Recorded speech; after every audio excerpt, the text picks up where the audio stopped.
Assalamualaikum warahmatullahi wabarakatuh. Halo semuanya. Oke, perkenalkan, kami dari kelompok 8 yang beranggotakan saya sendiri.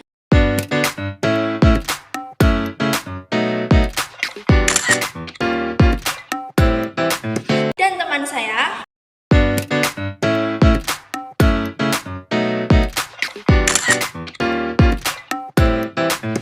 Selamat menyaksikan. Penjaminan mutu pendidikan. Yang pertama kita akan membahas mengenai pengertian dari mutu. Peters dan Nancy Austin mengatakan quality is about passion and pride. Nah, ungkapan ini dapat dimaknai dari dua sudut pandang. Yang pertama, lembaga yang bermutu akan menimbulkan semangat dan kebanggaan. Yang kedua, bisa juga sebaliknya. Hanya orang-orang yang bekerja dengan semangat dan mengharapkan kebanggaan saja yang akan dapat mewujudkan mutu. Selanjutnya, pengertian kualitas. Kualitas adalah hal yang membedakan antara sesuatu yang unggul atau hebat dengan sesuatu yang biasa saja. Menurut Salis, pengertian dari kualitas itu dapat ditinjau dari dua dimensi.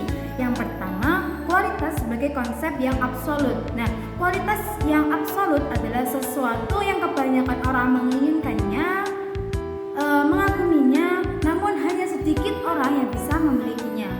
Kedua, kualitas sebagai konsep yang relatif. Definisi kualitas sebagai konsep yang relatif memiliki dua dimensi.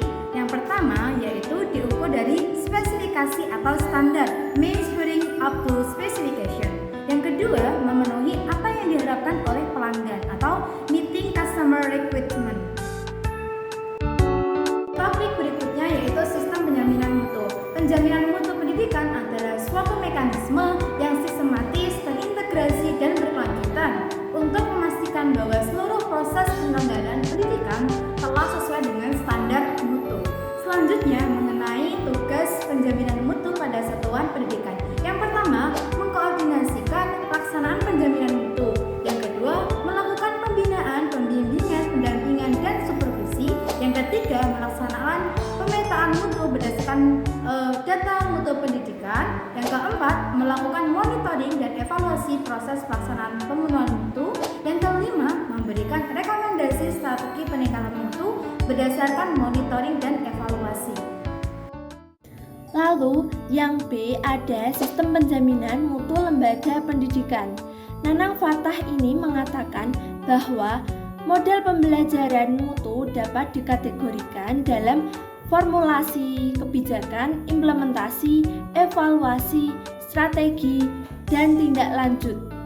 Nah, sistem penjaminan mutu pendidikan sekolah ini dapat dibagi menjadi 5 tahapan, yaitu yang pertama ada penjaminan mutu, yang kedua ada penyusunan rencana peningkatan mutu, yang ketiga ada implementasi rencana peningkatan mutu, yang keempat ada evaluasi atau audit internal, dan yang kelima yaitu penetapan standar mutu pendidikan. Yang selanjutnya yaitu ada acuan mutu pendidikan. Nah, acuan utama sistem penjaminan mutu pendidikan dasar dan menengah adalah Standar Nasional Pendidikan atau SNP yang terdiri atas 1. Standar kompetensi lulusan, yang kedua standar isi, yang ketiga standar proses, yang keempat standar penilaian, yang kelima standar pendidik dan tenaga kependidikan, yang keenam standar pengelolaan, yang ketujuh standar sarana dan prasarana, dan yang kedelapan standar pembiayaan. Adapun prinsip-prinsip sistem penjaminan mutu. Yang pertama itu ada mandiri dan partisipatif, yang kedua ada terstandar, yang ketiga integritas, yang keempat sistematis dan berkelanjutan, yang kelima yaitu holistik, yang keenam yaitu transparan dan akuntabel. Lalu langkah-langkah penjaminan mutu itu ada 5. Yang pertama penetapan standar, yang kedua pemetaan mutu, yang ketiga penyusunan rencana pemenuhan, yang keempat pelaksanaan pemenuhan mutu, dan yang kelima itu ada evaluasi atau audit mutu. Dalam meningkatkan kualitas suatu lembaga pendidikan itu sudah pasti dan harus ada penanggung jawab secara khusus. Seperti dalam diagram yang di atas ini ada suatu tim khusus di dalam satu lembaga yang dimana itu bekerja sama untuk meningkatkan kemajuan suatu lembaga pendidikan. Selanjutnya kita akan membahas mengenai akreditasi. Nah, pengertian dari akreditasi merupakan suatu kegiatan penilaian kelayakan dan kinerja suatu sekolah atau madrasah berdasarkan kriteria standar yang telah ditetapkan oleh BAN, Badan Akreditasi Nasional Sekolah atau Madrasah, yang hasilnya itu diwujudkan dalam bentuk pengakuan peringkat kelayakan. Setelah mengetahui pengertian dari akreditas, selanjutnya yaitu fungsi dan tujuan dari akreditas. Yang pertama, pengetahuan, yaitu sebagai informasi bagi semua pihak tentang kelayakan sekolah atau madrasah dilihat dari berbagai unsur terkait yang mengacu pada standar nasional pendidikan beserta indikator-indikatornya.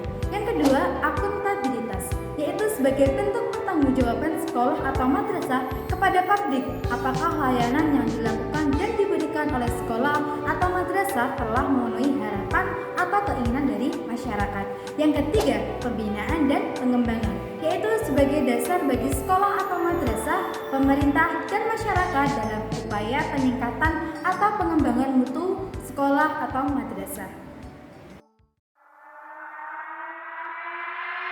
Sekian penjelasan tentang manajemen penjaminan mutu pendidikan. Terima kasih. Wassalamualaikum warahmatullahi wabarakatuh.